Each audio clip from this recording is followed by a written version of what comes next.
Legrun dans cette commission, et je vais le dire également à Virginie Duby-Muller pour les Républicains. Merci, Monsieur le Président. Madame la Ministre, dès votre nomination au gouvernement, vous avez évoqué votre volonté d'élargir l'accès à la culture à tous les Français, avec une attention particulière envers les publics les plus éloignés, notamment en zone rurale et dans les zones urbaines sensibles. Une noble ambition, je crois que nous sommes nombreux à partager. Concernant l'accès à la culture dans le monde rural, avec le Premier ministre, vous m'avez confié une mission parlementaire au sujet de l'ingénierie en zone rurale. Je rendrai prochainement mes conclusions et mes recommandations et j'aurai quelques questions sur les actions du ministère de la Culture dans le milieu rural. Le programme 361, Transmission des savoirs et démocratisation de la culture, a parmi ses ambitions, je cite, « permettre la participation de tous les habitants tout au long de leur vie et sur l'ensemble du territoire à la vie culturelle ». Les actions en faveur des populations en territoires prioritaires et des territoires ruraux représentaient 26,76 millions d'euros en crédits de paiement. Dans cette thématique, le ministère de la Culture collabore avec le ministère de la Transition écologique et de la cohésion des territoires et l'Agence nationale de cohésion des territoires au sujet du déploiement des microfolies. Dans le cadre de ma mission parlementaire, j'ai pu rencontrer les équipes qui coordonnent et développent ce dispositif au sein notamment de l'établissement public de la Grande Halle de la Villette.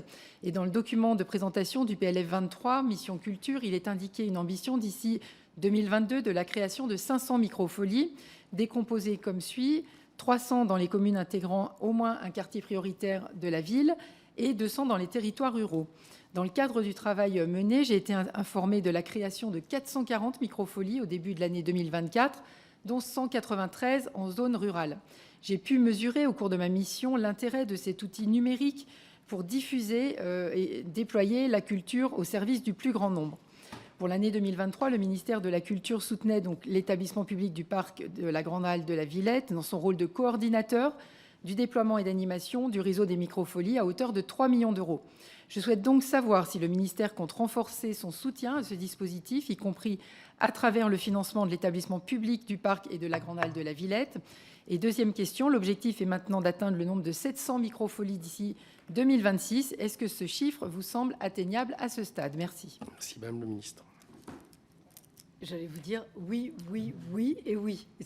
Mais, vous avez raison sur le printemps de la ruralité. Moi, je voulais vous remercier de l'excellent travail que vous avez fait parce que ça suscitait véritablement un engouement et des propositions qui vont être extrêmement importantes au bénéfice de la ruralité et de tous ceux qui y vivent, parce que c'est pratiquement 2 tiers du territoire national.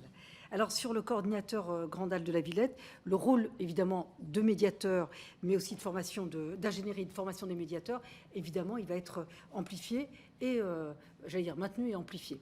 Ça permet de préparer les collections nationales et régionale du musée numérique. Donc c'est important de préserver ce rôle. Et la nouvelle présidente est totalement engagée sur ce sujet. Biancali, que je me permets de remercier parce qu'elle est évidemment très engagée sur ce projet. Sur les microfolies, alors oui, vous avez raison, parce que dans la ruralité, les élus ruraux et les habitants étaient très intéressés par ce dispositif. Mais aussi, je le dis, certains disaient oui, c'est bien les microfolies, mais on préférait avoir des œuvres en vrai. Donc moi, je suis très pour la mobilité des spectateurs, mais je suis aussi pour la mobilité des œuvres. Et d'ailleurs, j'étais au Canet il y a 10 jours avec Michel Tabarot, et d'ailleurs dans son musée Bonnard, on a un partenariat avec le musée d'Orsay où il y a eu la possibilité d'y amener des œuvres du musée d'Orsay. Et donc ça, c'est aussi une politique que je porte, parce que ça a toujours été inscrit, la mobilité des œuvres. Il y a beaucoup de réticences, mais des vraies réticences des opérateurs, en disant oui, mais dans quelles conditions et comment. Et là, on l'a réinitié. Et par exemple, musée d'Orsay et le musée Bonnard, ça marche très bien. Et dans d'autres endroits sur le territoire national. Donc ça, j'y veille, et j'ai demandé au DRAC de me faire des retours pour avoir un vrai bilan sur la mobilité des œuvres. Donc microfolie, c'est bien. Nous en sommes à 500. Et donc, on va atteindre le chiffre que vous avez indiqué d'ici 2026. Mais j'aimerais aussi que ces microfolies ne remplacent pas la réalité. Alors, on ne va pas emmener la Joconde, mais qu'on ait des œuvres d'art de nos grands musées qui puissent aussi bouger sur tout le territoire national. Donc, c'est une politique qui est dans les deux sens. Voilà. Merci.